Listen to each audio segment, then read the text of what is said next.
Ndëruar media, si që patni sot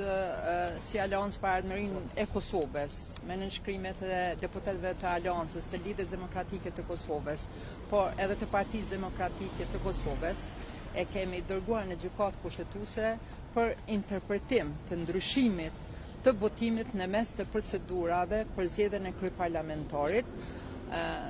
Raporti është hartuar nga ekspertë e Aleancës për Ardhmërinë e Kosovës dhe ne kërkuam nga gjykata kushtetuese që kjo të trajtohet me prioritet. Duke konsideruar që është shkelje ligjore, po mendojmë që